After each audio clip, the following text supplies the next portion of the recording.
라는 제목으로 여러분들에게 말씀 나눌 수 있도록 하겠습니다.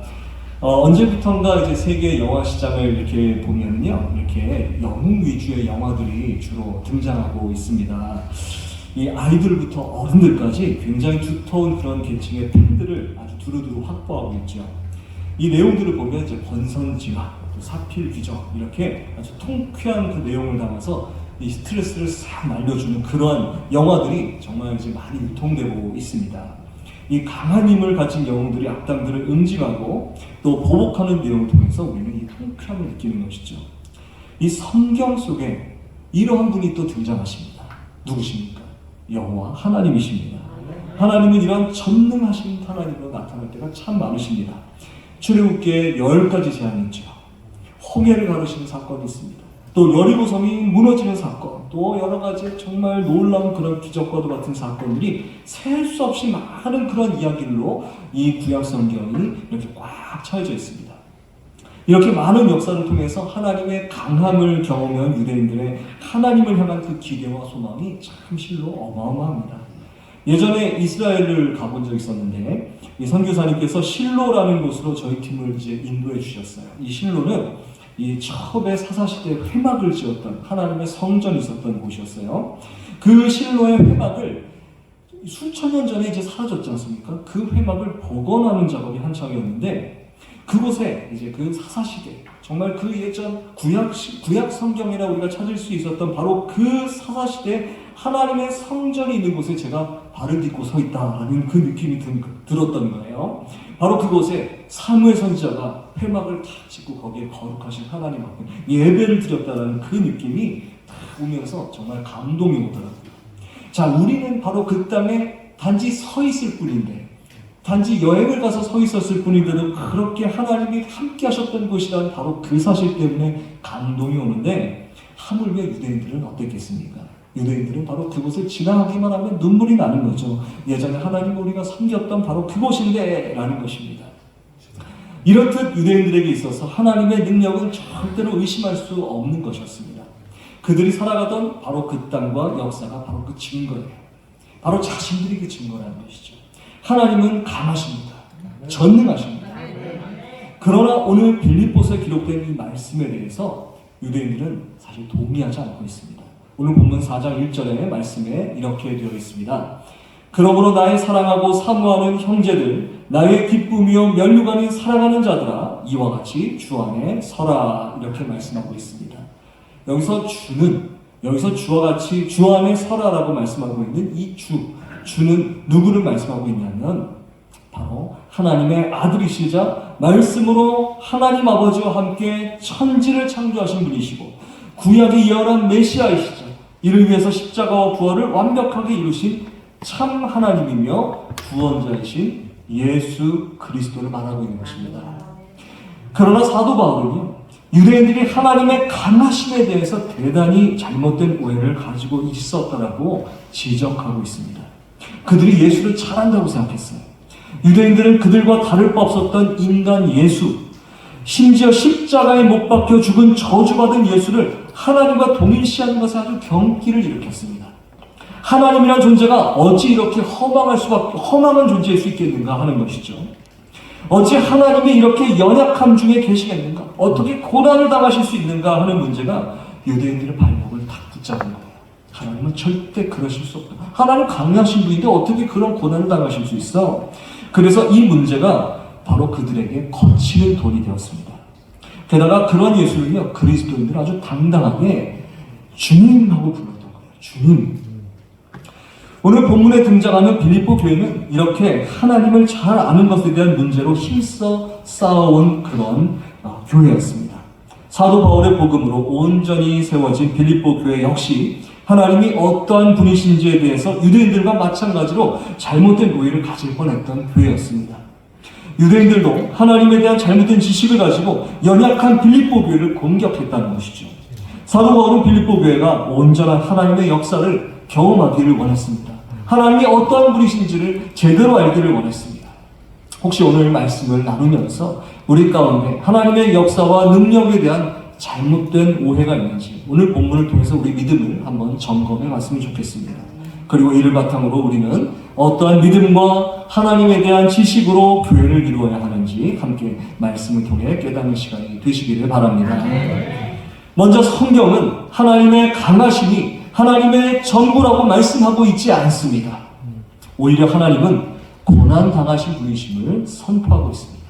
사도 바울은 교회를 향해 교회는 하나님의 고난을 함께 감당할 특권을 가지고 있음을 깨달아야 한다고 설명하고 있습니다.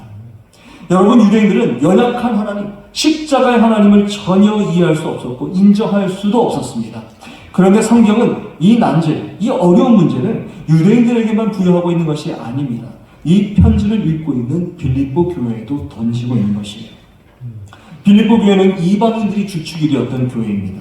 그러나 그 어떤 교회보다도 더욱 열성적으로 사도 바울을 사랑하고 또 사도 바울을 그 사도 바울의 신앙을 본받으려고 노력했던 교회였습니다.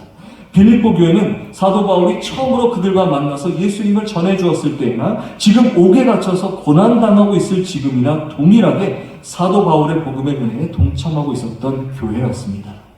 그러한 빌립보 교회에 어떤 일이 발생한 것 같습니다. 사도 바울은 지금 옥에 갇힌 몸으로 빌립보 교회에 어떠한 권면을 주고 있었던 것이죠. 빌립보서 1장의 27절, 28절의 말씀인데 세번역 말씀입니다.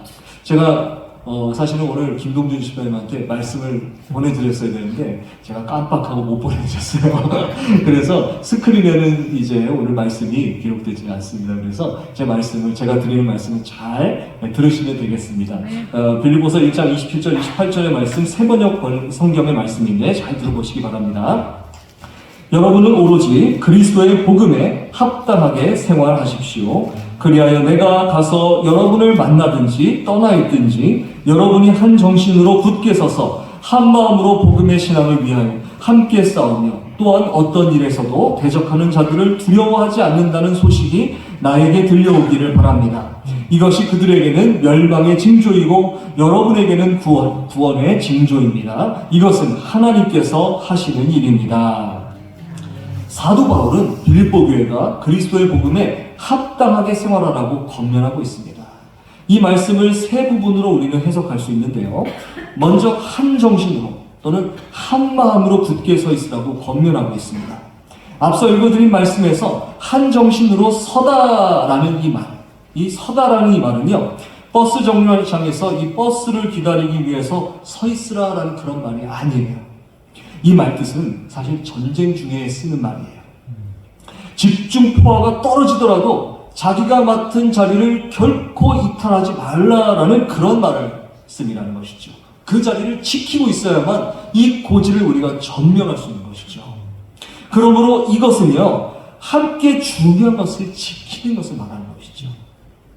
이것은 마음으로 복음의 신앙을 위해서 함께 싸우는 것입니다. 굳게 복음의 신앙 위에 굳게 초소를 지키고 있다면 그렇다면 이제 불의에 맞서서 싸우는 것입니다.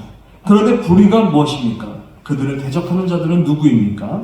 안타깝게도 이렇게 순수한 복음의 열정을 가진 빌립보 교회를 힘들게 하는 무리가 있었는데 그것은 바로 예수를 십자가에 못 박은 유대인들이었다는 것이죠. 유대인들은 사도 바울을 따라다니면서 그가 세운 교회들을 어지럽히고 해방놓기가 일쑤였습니다. 그들이 가지고 있었던 무기는 바로 율법이었습니다. 3장 2절에 보면 이렇게 나와 있습니다. 한번 이 말씀을, 사도 바울의 말씀을 한번 들어보십시오. 개들을 삼가고 행악하는 자들을 삼가고 몸을 상해하는 일을 삼가라, 이렇게 말하고 있습니다. 이 말은 굉장히 이 말씀 중에 죄송합니다만 욕하는 말이에요. 유대인들을 욕을 하고 있는 거예요. 뭐냐면 개, 행악하는 자, 몸을 상해하는 일, 즉 할례받는 자라고 표현된 모든 사람들은 다 율법주의자들을 말하고 있는 겁니다. 유대 율법주의자들이었어요.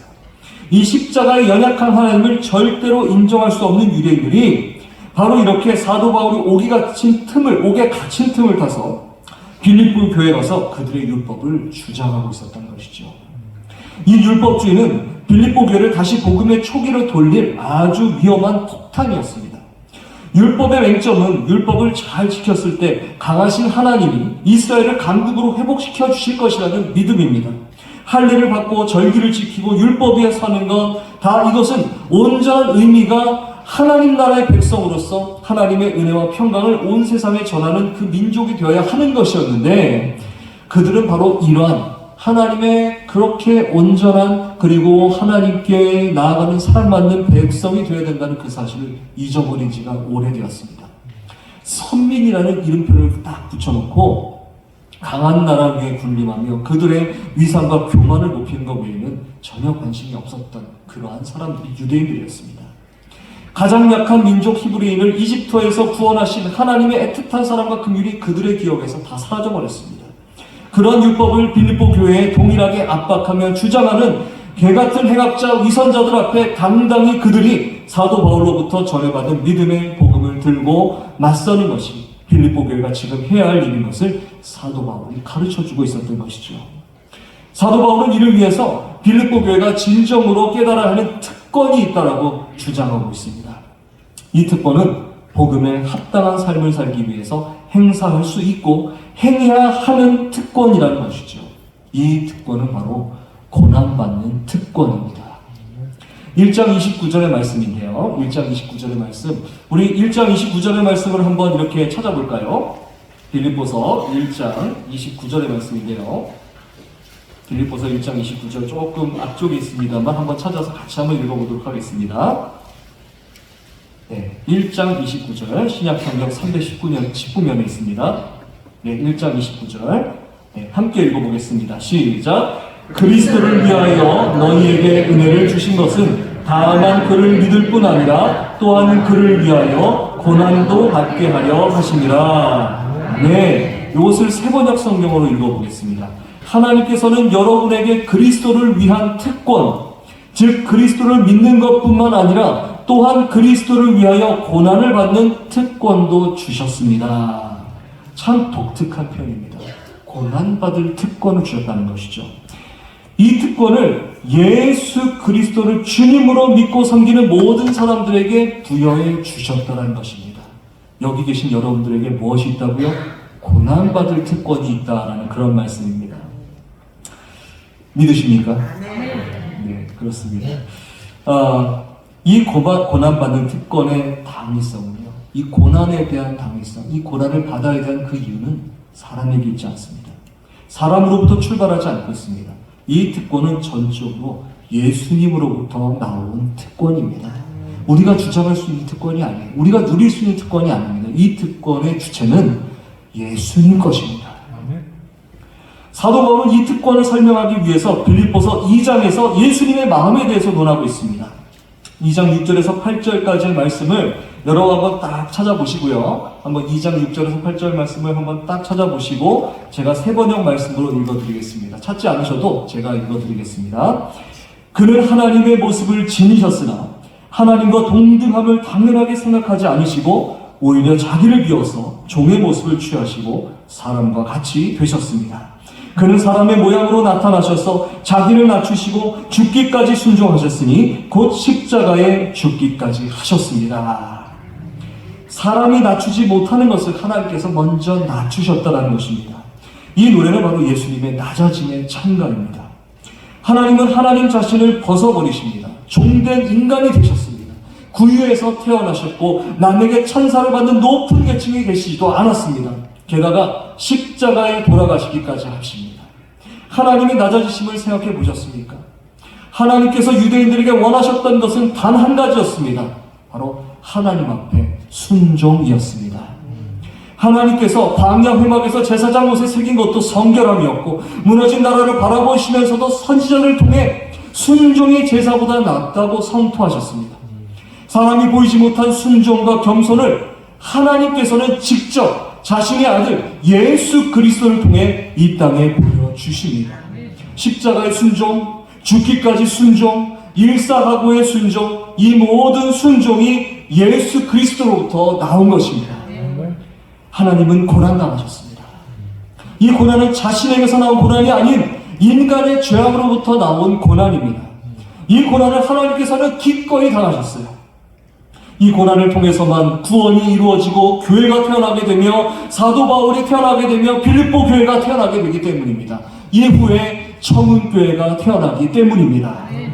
여러분, 교회의 특권은 무엇입니까? 믿는 자들의 특권은 무엇입니까? 성경은 바로 하나님과 함께 고난을 당하는 것이라고 말씀하고 있습니다. 이 고난에 대해서 히브리서는 조금 더 우리에게 설명해 주고 있습니다. 우리 히브리서 말씀 한번 볼까요? 조금 말씀을 한번 찾아보겠습니다. 히브리서 조금 뒤로 가면은 히브리서 4장의 말씀인데, 히브리서 4장 14절에서 16절까지의 말씀, 우리 신약성경 357면에 있습니다. 히브리서 4장 14절에서 16절까지의 말씀. 여러분, 이렇게 그 설교 시간에 말씀을 찾아보시는 것도 좋지 않습니까? 네. 네, 히브리서 4장 14절에서 16절까지의 말씀, 우리 다 찾으셨으면, 히브리서 4장 14절에서 16절입니다. 함께 읽어보겠습니다. 시작. 그러므로 우리에게 큰 대제사장이 계시니 승천하시니 곧 하나님의 아들 예수시라.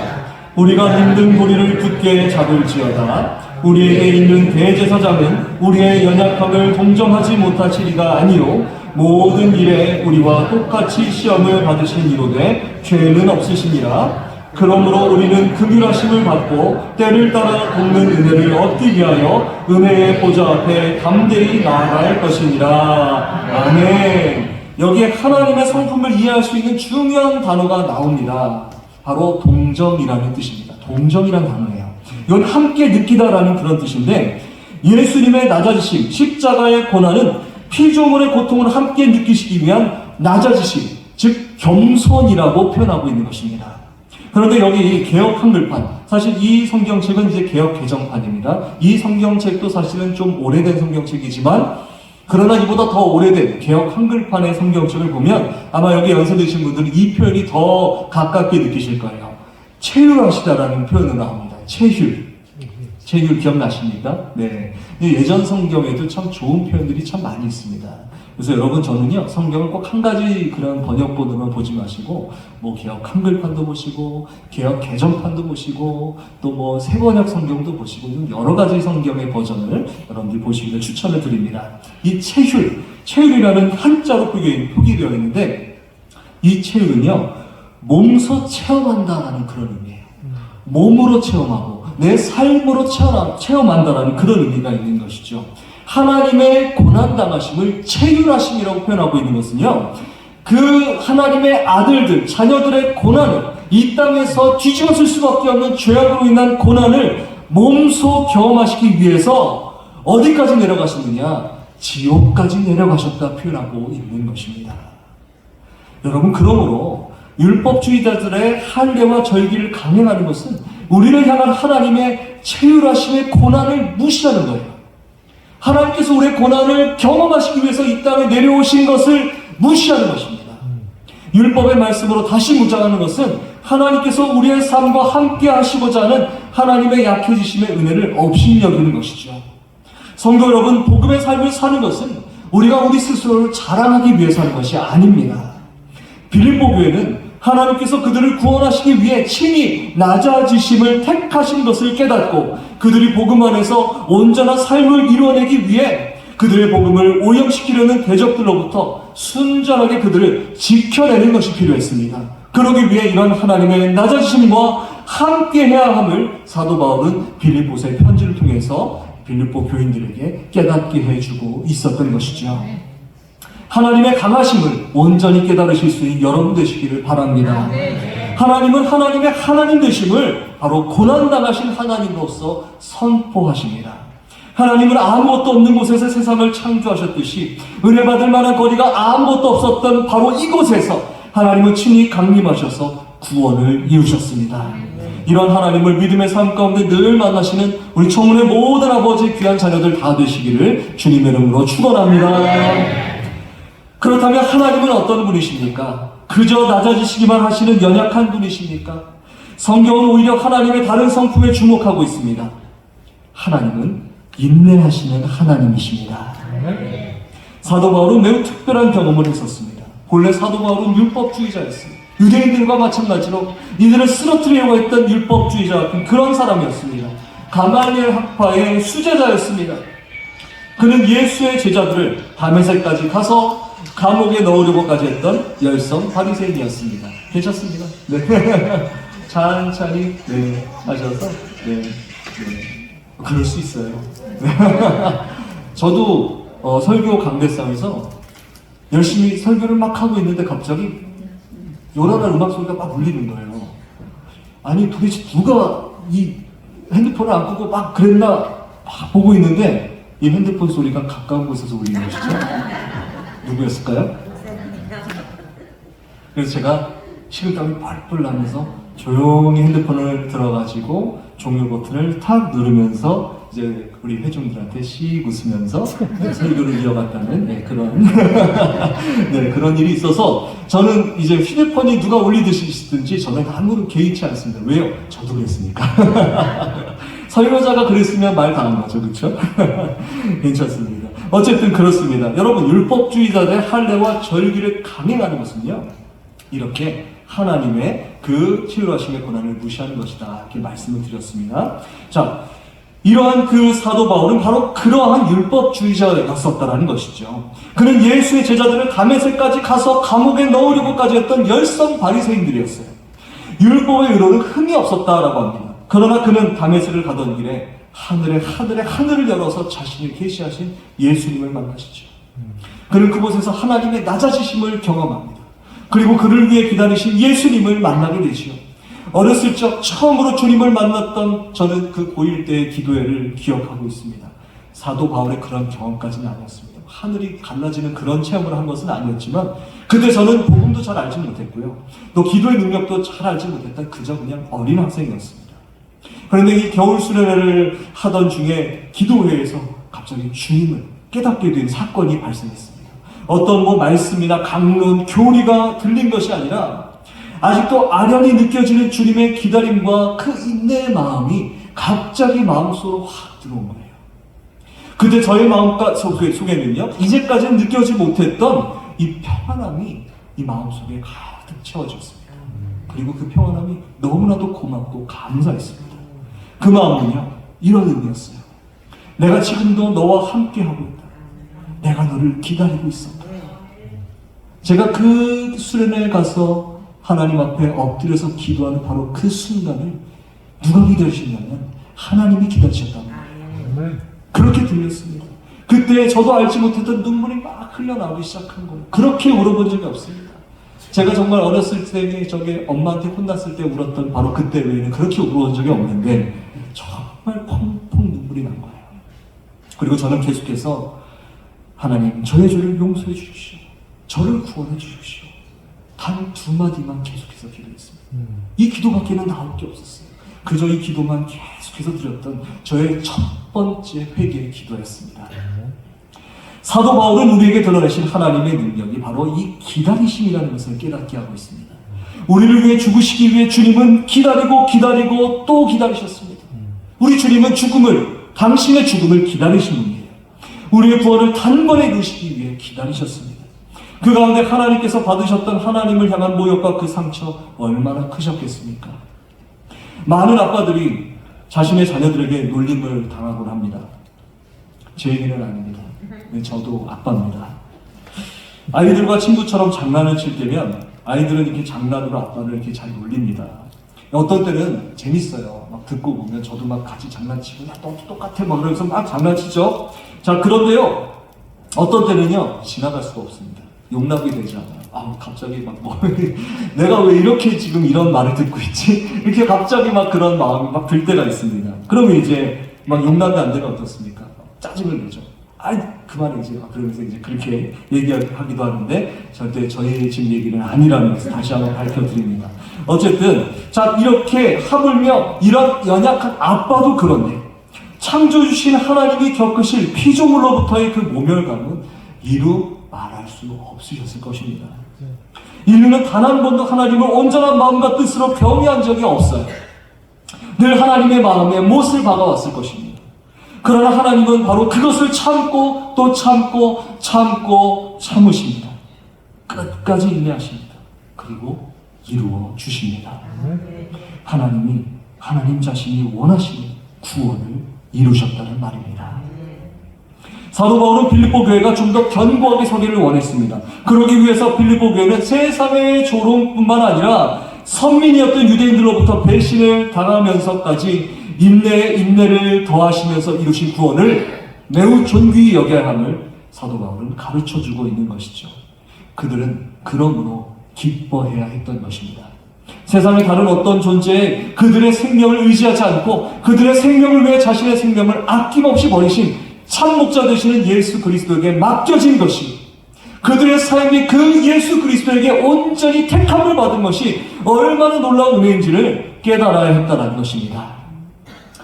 마지막으로 교회는요, 하나님의 강하심의 원천이 교회를 사랑하는 마음으로부터 시작하심을 깨달아야 합니다. 그러므로 교회는 하나님의 기뻐하심 안에 복음으로 굳건히 세워져야 합니다. 하나님의 기뻐하심의 이유가 바로 빌립보 교회에 있음을 사도 바울은 설명하고 있습니다. 4장 1절에서 4절까지의 말씀, 오늘의 말씀인데, 우리 다시 한번 우리 말씀 한번 쭉 펴서, 스크린에 나와 있죠. 스크린에 보셔도 되고요. 4장 1절에서 4절까지 말씀을 한번 같이 한번 읽어보겠습니다. 시작.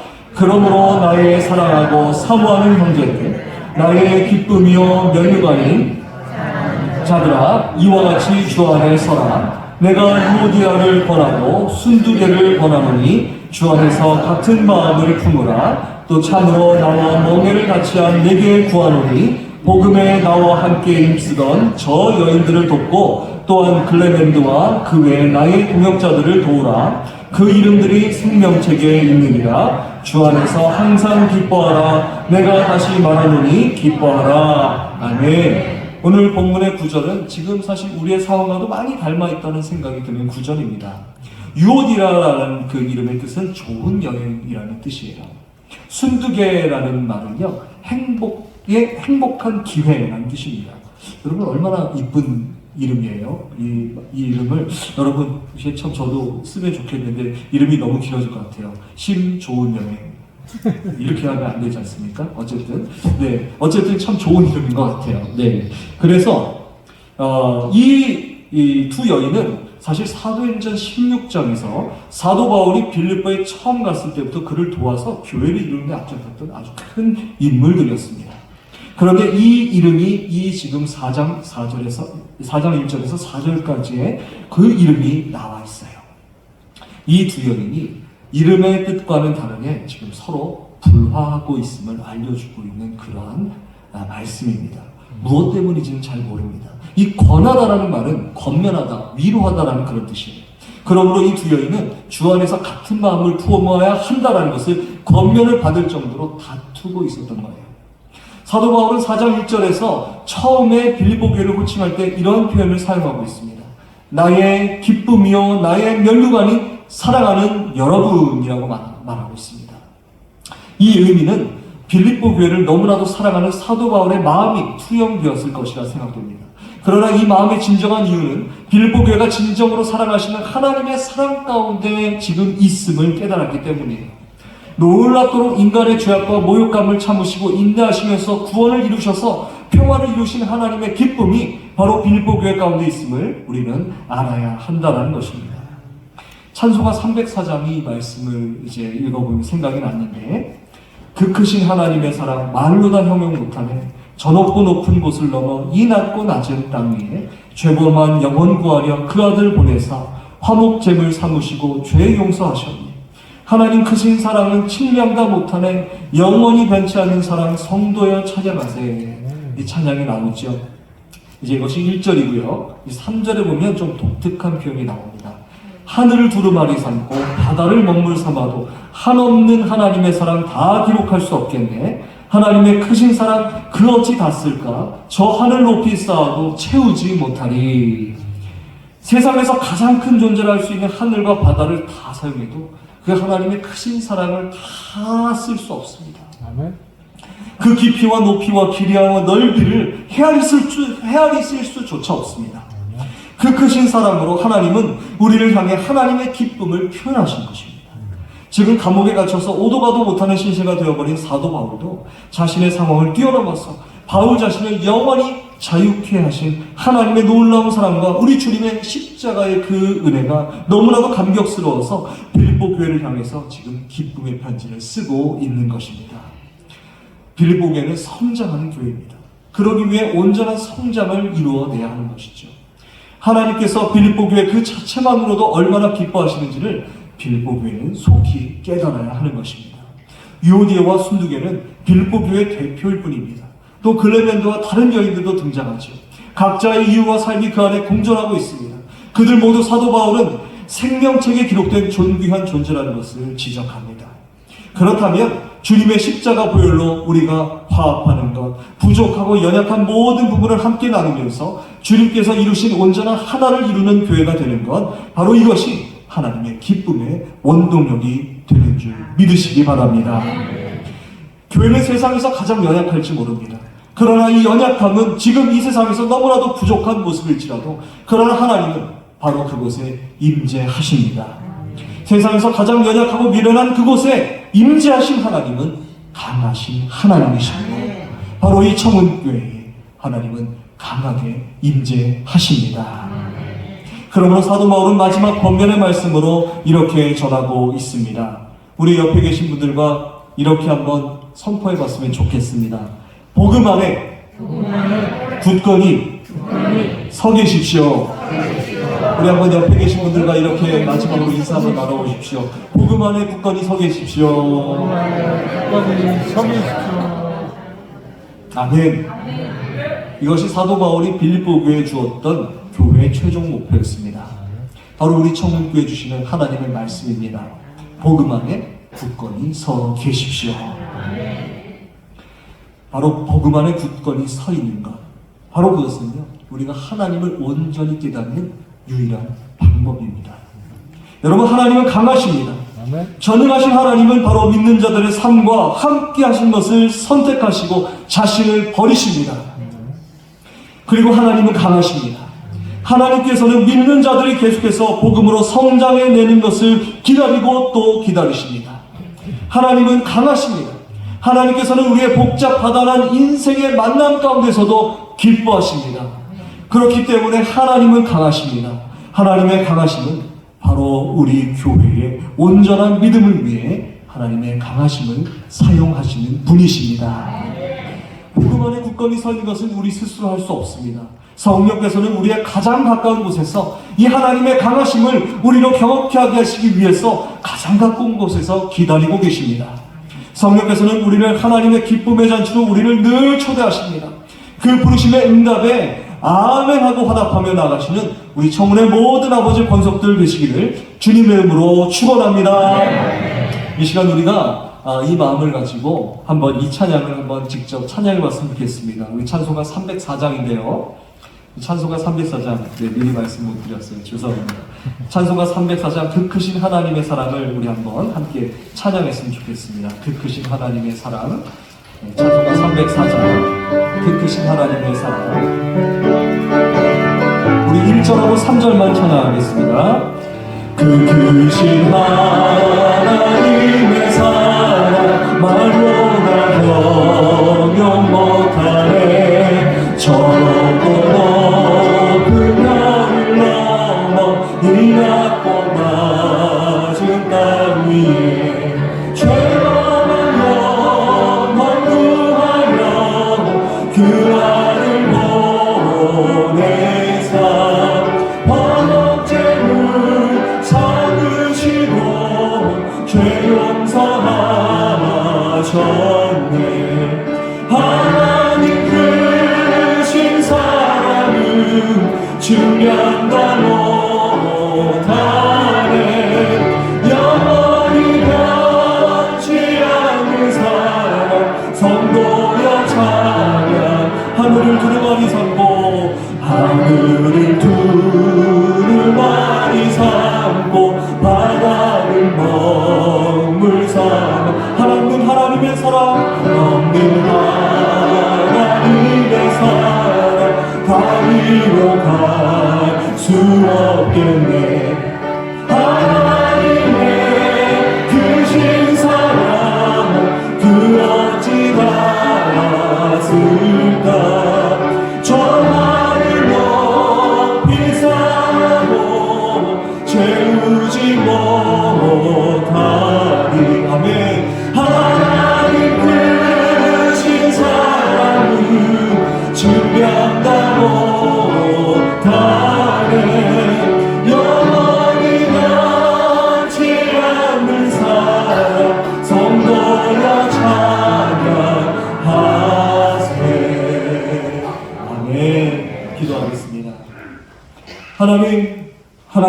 아버지께서는 강하십니다.